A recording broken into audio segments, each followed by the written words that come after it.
Yang menjadi sorotan kemudian adalah ketika mereka berlebaran, karena mereka pada saat itu berkumpul untuk melaksanakan hari raya Idul Fitri. Dan menariknya zaman rahmatullah, ya mereka bisa tenang, mereka bisa aman, damai melaksanakan hari raya Idul Fitri, salat hari raya Idul Fitri, karena mereka dijaga oleh bangsar.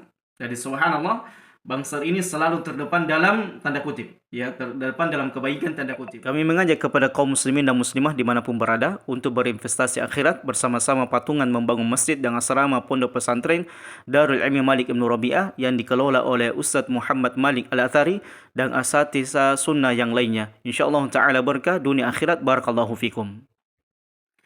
Bismillahirrahmanirrahim. Assalamualaikum warahmatullahi wabarakatuh. Alhamdulillah hamdan katsiran tayyiban mubarakan fi kama yuhibbuna wa yarda. Wassalatu wassalamu ala Rasulillah wa ala alihi wa ashabihi wa man tabi'ahum bi ihsanin ila yaumil wa ba'd. Ikhwatul iman rahimani wa rahimakumullah. Pada kesempatan yang berbahagia ini sedikit kita akan membahas sebuah video yang lagi viral, di mana sebagian kaum muslimin tanda kutip orang-orang yang mengatasnamakan sebuah kelompok tertentu, katakanlah sekte tertentu yang menyimpan dari ajaran Allah Subhanahu wa taala dan sunnah Nabi alaihi salatu wasallam, dari kemarin mereka sudah berlebaran. Jadi ini menunjukkan bahwasanya kalau mereka hari Kamis kemarin mereka sudah berlebaran, tentunya mereka ini hanya dua kemungkinan. Imma puasa mereka ini tidak utuh, apakah 29 atau 30 hari, atau immakah puasa mereka ini lebih diluang, lebih cepat daripada Muhammadiyah atau ketetapan pemerintah. Maka dalam perkara ini zaman rahmatullah, kalau mereka berpuasa 5 hari atau 4 hari sebelum Muhammadiyah, tidak viral, tetapi yang ini viral karena boleh jadi ketika mereka berpuasa itu tidak terlalu disorot, karena mungkin mereka sendiri-sendiri.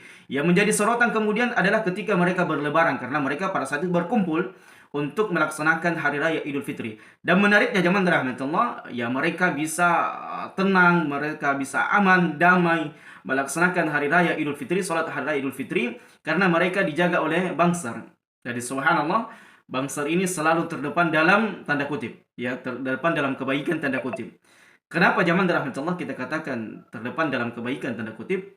Karena kalau kita ingin merujuk kepada pendalilan Quran dan sunnah Nabi alaihi salatu wasallam yang berkaitan dengan ibadah salat Idul Fitri, maka itu adalah merupakan yang menentukan, yang memberikan keputusan adalah pemerintah kita. Dan Allah Subhanahu wa taala dalam ayat ini, dalam hal ini sangat jelas dalam ayatnya, ya ayyuhalladzina amanu atiullaha wa atiur rasul wa ulil amri minkum. Yang kata para ulama dalam tafsirannya, wahai orang yang beriman, taatlah kalian kepada Allah, taatlah kalian kepada Rasul, dan taatilah pemimpin di antara kalian.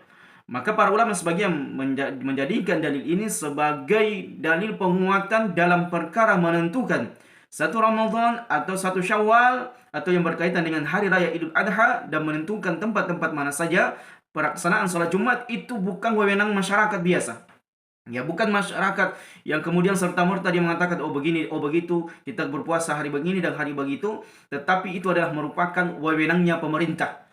Karena sering saya katakan zaman rahmatullah di berbagai macam video atau momentum tersendiri ketika saya ceramah, ketika saya khutbah, kalau setiap orang diberikan kebebasan, setiap ormas diberikan kebebasan menentukan satu Ramadan dan satu Syawal, maka akan kacau orang beragama. Dan seperti ini zaman rahmatullah. Ya, bukan kita mengkritik Muhammadiyah, tetapi kita memberi nasihat kepada Muhammadiyah. Ayo, mari kita berlapang dada dalam perkara ini untuk mengembalikan keputusannya kepada pemerintah. Karena kenapa zaman rahmatullah? Kalau ya setiap orang itu diberikan kebebasan, maka akan seperti ini muncul. Mungkin ada hari Kamis, ada hari Jumat, ada hari Sabtu, bahkan mungkin ada yang lebih ekstrim, yaitu tidak usah berpuasa, tidak usah sholat. Karena cukup kita mengingat Allah atau syariatnya telah terputus karena dia sudah mencapai makam tertentu dalam tarekat sufi, ya, maka ini sangat berbahaya orang beragama seperti ini. Dan terus terang saja zaman rahmatullah, kalau tanyakan apakah sah puasanya orang seperti ini, tidak sah. Kenapa zaman rahmatullah? Sebab ketika kita berpuasa itu ada aturannya, ada aturan mainnya, ada tata caranya. Tidak serta-merta kemudian orang berpuasa begitu saja, tidak. Karena Nabi alaihi salatu wasallam memerintahkan kita semuanya untuk berpuasa dengan sumul ru'yah. Berpuasalah kalian ketika melihat ru'yah. Dan hari ini zaman rahmatullah banyak orang medianya untuk menentukan satu Ramadan. Misalnya teman-teman kita di Muhammadiyah, ya, kita minta kepada teman-teman Muhammadiyah untuk marilah kita kemudian sadar kembalikan kepada agama ini dengan nas-nas Quran maupun sunnah Nabi SAW. Dalam perkara ini adalah dengan ru'yatul hilal, bukan dengan hisab. Syekhul Islam Ibnu Taimiyah rahimahullah dengan tegas, siapa yang berpuasa dengan ru'yah dengan hisab maka tertolak. Ini adalah merupakan amalan bid'ah. Ya, tidak boleh kemudian kita serta-merta membiasakan diri menyelisih sunnah Nabi SAW dan mengambil jalan yang lainnya. Karena semua dalam perkara ini telah dijelaskan oleh Nabi kita alaihi salatu wassalam, dikembalikan kepada Quran dan Sunnah ala fahmi salafil ummah. Maka kemudian di situ ada orang menentukan Ramadan dengan cara hisab, penentuan, menghitung.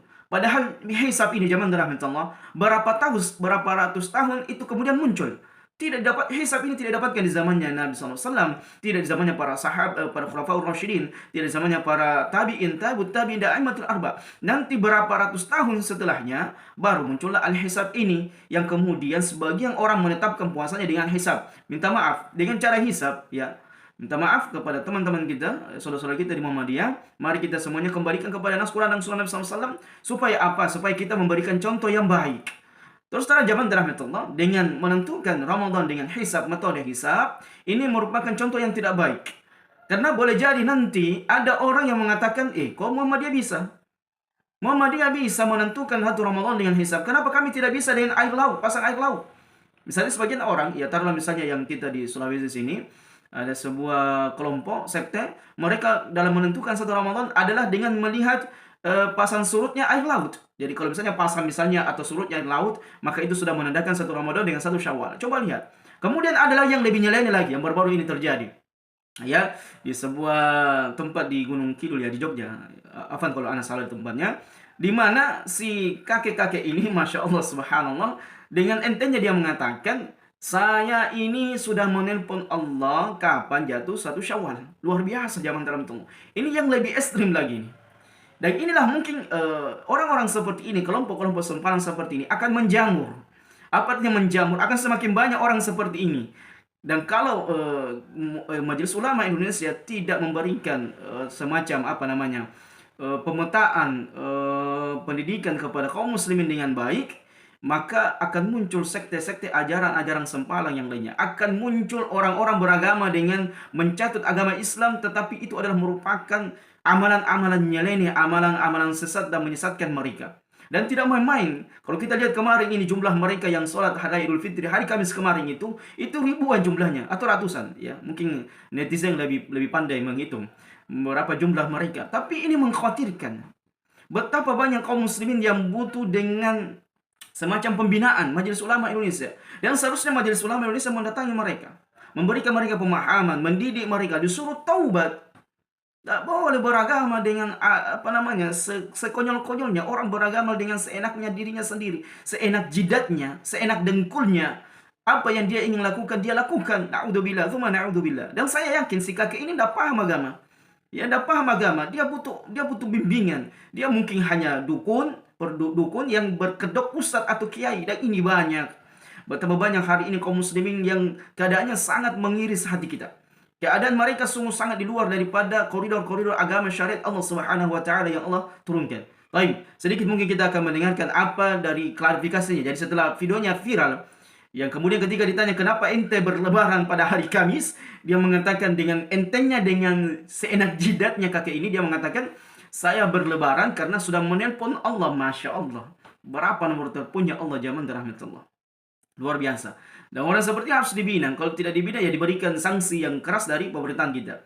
Coba kita berteladan kepada negeri Saudi Arabia, Malaysia, di mana ketika mereka menentukan satu Ramadan, itu yang memegang kendali, memegang keputusan adalah pemerintah mereka. Ya, tidak dikembalikan kepada ormas, kelompok, masyarakat tertentu, sehingga kalau semuanya orang dibiarkan bebas untuk menentukan satu Ramadan, satu Syawal, maka akan kacau orang beragama. Ya, mungkin orang beragama berlebaran hari Senin, Selasa, Rabu, Kamis, Jumat, Sabtu, dan tidak habis-habisnya zaman rahmatullah. Toh kalau mereka mungkin itu ditanya kenapa ente melakukan demikian, ya alasannya banyak, dan boleh jadi mereka beralasan itu Muhammadiyah boleh, kenapa kami tidak. Baik, kita dengar simak. Pernyataan saya tadi pagi tentang istilah menelpon Gusti Allah Subhanahu wa taala itu sebenarnya hanya istilah. Ini bukti berbohongnya, berdustanya si kakek ini. Saya tidak tahu namanya, antum mungkin lebih tahu. Dia kemudian mengatakan setelah videonya viral dan mendapatkan kecaman, mendapatkan kritikan, netizen marah kepada si kakek ini, dia kemudian mengatakan itu hanya istilah. Tidak, ini adalah akal-akalan ente. Ya, ini adalah akal-akalan ente, ini adalah kebohongan ente, ini adalah dustanya ente. Dan orang seperti ini kalau dikultuskan atau diposisikan di kampungnya misalnya, karena biasa kita tradisi sebagian orang itu ketika ada sosok yang ditokohkan, katanya adalah tokoh agama, tokoh spiritual, maka orang ini tidak pantas. Dia sudah berbohong. Bagaimana mungkin kita menjadikan orang seperti ini sebagai guru spiritual atau kiai atau gus yang diikuti, padahal dia pembohong, pendusta. Jadi istilah saya hanya mengatakan menelpon Allah itu istilah saja. Ini adalah bentuk kebohongan dan kedustaannya, dan lihainya dia menyesatkan umat. Allahu Akbar. Mudah-mudahan video ini bisa di-share kepada orang-orang yang mengikuti si fulan ini, si kakek ini. Allahu Akbar. Tidak ada cerminan orang yang beragama dengan dusta, dengan cara berbohong, dengan hanya berklik istilah saja. Saya menelpon Allah. Allahu Akbar. Dari mana kita tahu Allah punya telepon? Astagfirullah. Ingat zaman rahmatullah, ketika kita mengatakan saya menelpon Allah, maka ini ada sebuah konsekuensi. Konsekuensi apa? Yang pertama, kita meyakini Allah punya HP. Kemudian yang kedua, Allah punya nomor telepon.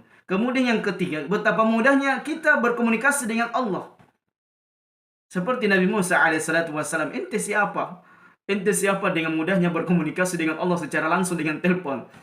Setelah videonya viral, mendapatkan kecaman, kritikan dari netizen, dari masyarakat, barulah dia mengklarifikasi pernyataannya itu hanyalah istilah. Berarti apa yang ente lakukan itu adalah kebohongan. Semuanya penuh dengan kebohongan, semuanya penuh dengan kedustaan. Inilah zaman rahmatullah, kalau ustadz-ustadz semua diam dalam perkara ini, maka apa jadinya? Makanya butuh kita memang di video-video YouTube, kemudian channel Instagram, kemudian di Facebook, ustadz-ustadz salafi itu sibuk dengan bantahan-bantahan. Dan itulah merupakan perjuangan orang-orang soleh sebelum kita. Jadi para ulama kita dahulu itu tidak hanya sekedar berceramah dari masjid ke masjid yang lainnya, menulis kitab-kitab, tetapi mereka, sebagian di antara mereka, di antaranya Syekhul Islam Ibnu Taimiyah rahimahullah, begitu pula dengan Imam Ahmad bin Hanbal, begitu pula dengan Ibnu Qayyim al-Jauziyah rahimahullah, itu juga banyak sibuk menuliskan kitab rudud, bantahan. Bantahan dari pemikiran-pemikiran yang menyimpang, pemikiran-pemikiran yang menyelisih Quran dan Sunnah Rasulullah SAW, dari pemikiran-pemikiran yang lainnya, dan salah satunya seperti ini. Tidak boleh didiamkan. Karena kalau kita diam, kemudian kita memberikan mereka kebebasan, maka rusak umat ini zaman rahmatullah. Banyak orang yang mau berlebaran lebih cepat daripada ini. Karena sebagian kaum muslimin tidak bersabar dengan berpuasa. Jangankan berlebaran cepat, bahkan ada kaum muslimin yang tidak berpuasa dari awal sampai habis dan ikut lebaran hanya nanti. Allahu Akbar. Baik, coba kita tuntaskan apa yang dikatakan oleh si kakek viral ini.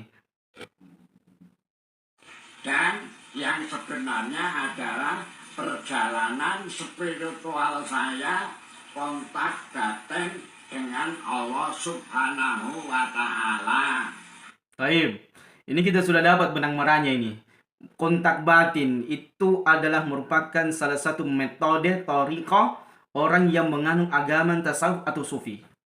Dan ini tidak sedikit zaman rahmatullah. Ada mungkin kita mendengar di sebelah ini yang di daerah Bandung, minta maaf saya sebutkan saja supaya kita paham, yang songkoknya merah putih, yang bajunya merah putih, itu salah satu thariqah sesat dan menyesatkan. Salah satu thariqah sesat dan menyesatkan karena dia ini banyak menyebutkan sebuah perkara-perkara gaib yang Allah Subhanahu wa Ta'ala tidak sampaikan kepada kita perkara gaib tersebut. Dan ini banyak zaman rahmatullah. Ini menunjukkan kepada kita cara beragama dengan thariqah sufi, tasawuf, ini sesat dan menyesatkan. Tidak bisa dipungkiri. Makanya Imam Syafi'i rahimahullah pada perkataan beliau, siapa yang mempelajari tasawuf di pagi hari, jangan tunggu siang harinya dia sudah gila. Dia sudah gila zaman rahmatullah. Karena yang membimbing mereka, yang mendidik mereka adalah syaitan laknatullah qatalahumullah. Dan syaitan sangat lihai menghancurkan orang seperti ini, orang bodoh seperti ini, orang jahil yang tidak paham agama, yang tidak paham bagaimana cara beragama kepada Allah dengan benar.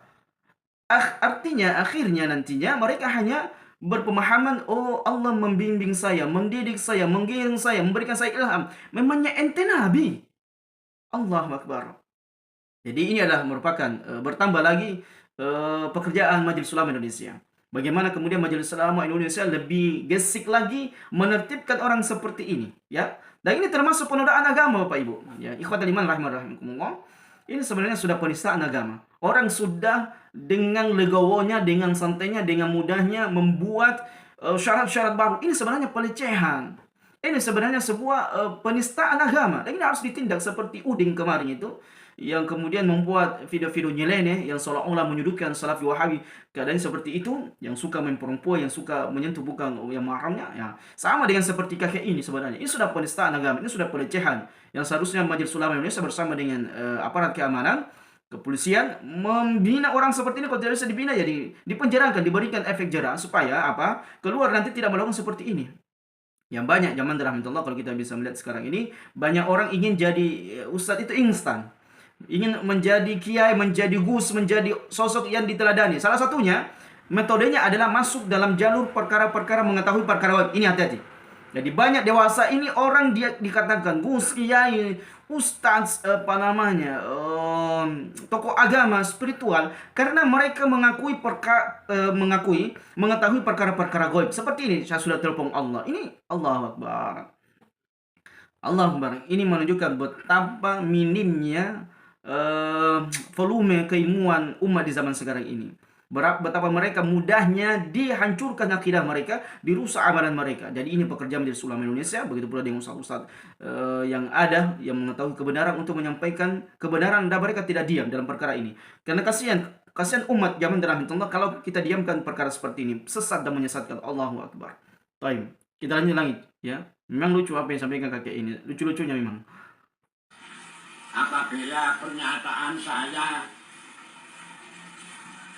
yang menyinggung atau tidak berkenan, saya mohon maaf yang sebesar-besarnya kepada semua pihak. Terima kasih. Baik, sebenarnya ente tidak usah minta maaf kepada umat, ente harus bertaubat.